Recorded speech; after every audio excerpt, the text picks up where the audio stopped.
প্রিয় দর্শক, আন্তর্জাতিক অপরাধ ট্রাইব্যুনাল 1-এর আজকে রায়ের দিন।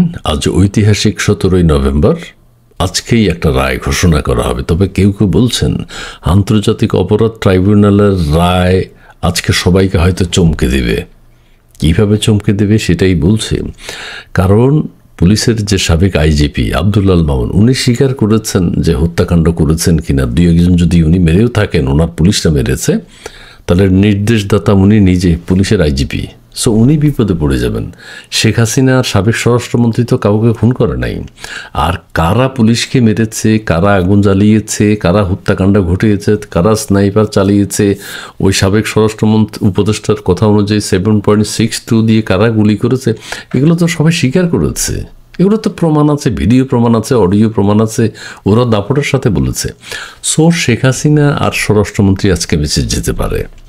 বিপদে পড়বে আব্দুল্লাল মামুন, পুলিশের আইজিপি, সে স্বীকারোক্তি দিয়েছে। আদালত বিচক্ষণ হলে এই বিষয়গুলো চিন্তা করবে। আর সেনাবাহিনী যদি দুই একজনকে খুন করতে থাকে, সেটা ওয়াকারুজ্জামান সাহেব নির্দেশ দিয়েছেন। সো ওয়াকারুজ্জামানও নির্দেশদাতা হতে পারেন। আদালত হয়তো সেটাই বলবে আজকে, সেটাই বলতে যাচ্ছে।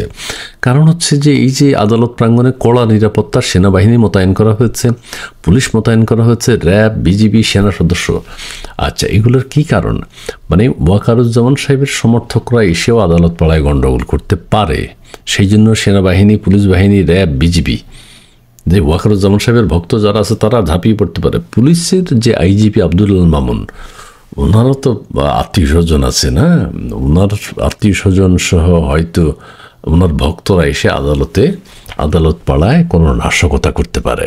সেই জন্য এত কঠোর নিরাপত্তা। কারণ শেখ হাসিনা তো খুন করে নাই, স্বরাষ্ট্রমন্ত্রী খুন করে নাই, তাদের বিচার হবে বেকসুর খালাস। আর শেখ হাসিনার আইনজীবী যে সরকার কর্তৃক নিয়োজিত, যিনি খুব ভালো কথা বলেছেন, আমির হোসেন, উনি বলেছেন আমার আসামি পালিয়ে যায়নি, আমার আসামি উড়োজাহাজে করে গেছেন। সো পালিয়ে যাওয়া বলে কাকে? পালিয়ে যাওয়ার একটা সংজ্ঞা উনি দিয়েছেন। সংজ্ঞাটা খুব ভালো লেগেছে। উনি বলেছেন আমার বিশ্বাস আমার আসামি বেকসুর খালাস পেয়ে যাবে।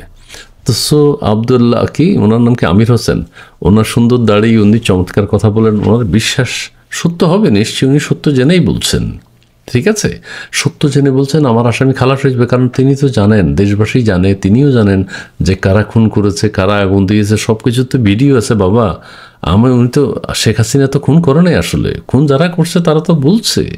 সো আমার আসামি খালাস পেয়ে যাবে, ঠিকই বলেছে। আর আদালত, বিচারপতি যদি বিচক্ষণ হয়, ঠিক আছে, বিচারপতি যদি পড়াশোনা জানা কেউ হয়, বিচক্ষণ হয়, তাহলে আজকে আব্দুল্লাল মামুন সাবেক আইজিপি, তার বিরুদ্ধে রায় হবে, ফাঁসির রায়, এবং ওয়াকারুজ্জামানের বিরুদ্ধে রায় হতে পারে যে আপনারা এগুলো করবেন না, আপনারা এটা করেছেন কেন, আপনাদেরকে ফাঁসি দেওয়া হবে।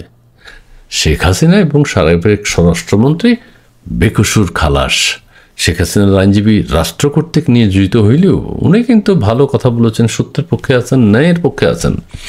আর আদালত যদি অজ্ঞ হয়, বিজ্ঞ আদালত বলি না, অজ্ঞ আদালত যদি হয়, তাহলে আজকে রায় অন্যরকম হতে পারে। আর রায় যাই হোক, খালাস পেয়ে গেল, আওয়ামী লীগের কিছু যায় আসে না, আওয়ামী লীগ ওনারা বলছে। আর কি রায় দিবে, সেই রায় হইল আওয়ামী লীগের কিছু যায় আসে না। সো এখন বলতে পারেন, কেউ বলছে তাহলে এই যে শাটডাউন ফর্ম দিল কেন? শাটডাউন দিচ্ছে এই আদালতের প্রতি, ক্যাঙ্গারু কোর্টের প্রতি ঘৃণা প্রদর্শনের জন্য। ঘৃণা জনগণের কিনা একটা লকডাউন পালিত হয়েছে, দেখেছেন আপনারা, ওইটাও একটা ঘৃণা সারা দেশের মানুষের। আর এই যে এখন যে শাটডাউন চলছে, এটা হচ্ছে মানুষের ঘৃণা। এই আজকে যে রায় বা কী হবে আমরা জানি না, একজন মহা খুশি হবে, সেটা হচ্ছে আমাদের মাননীয় প্রধান উপদেষ্টা ডক্টর মোহাম্মদ ইউনূস। তার মধ্যে নৃত্যানন্দ বিরাজ করছে। তিনি নাচতে পাচ্ছেন না, শুধুমাত্র একটু জাস্ট বয়স হয়েছে সেজন্য। তিনি কিন্তু নেচে গেয়ে আজকের দিনটি উদযাপন করতে চেয়েছিলেন। কিন্তু আমরা শেখ হাসিনার যিনি আইনজীবী আমির হোসেন, তাঁর বক্তব্য অনুযায়ী তিনি একজন ইনসাফের মানুষ, ন্যায়ের মানুষ, সৎ মানুষ। আর যদি উল্টাপাল্টা রায় হয়, তাহলে ওনাকে বঞ্চিত করা হবে। এত সুন্দর করে উনি বলছেন, উনি পালানোর সংজ্ঞা দিয়েছেন, খুনের সংজ্ঞা দিয়েছেন, তারপরেও যদি তার আসামি খালাস না পায়, তাহলে এটা বলা হবে যে অজ্ঞ আদালত, আদালত বুঝে নেই। ভালো থাকবেন, সুন্দর থাকবেন, ধন্যবাদ।